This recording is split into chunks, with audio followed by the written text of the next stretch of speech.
আমরা কেন আমাদের স্বপ্নের বাংলাদেশটা গড়তে পারলাম না?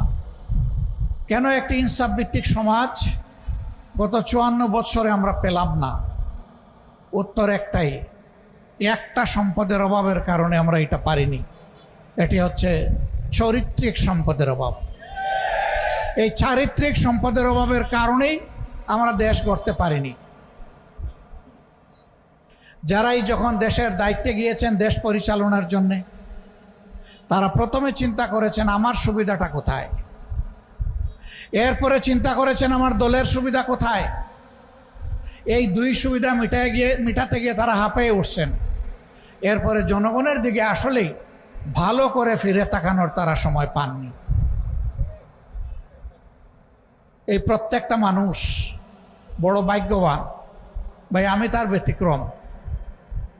সবার নিজের বাড়ির চাইতে শ্বশুর বাড়ি ধনী।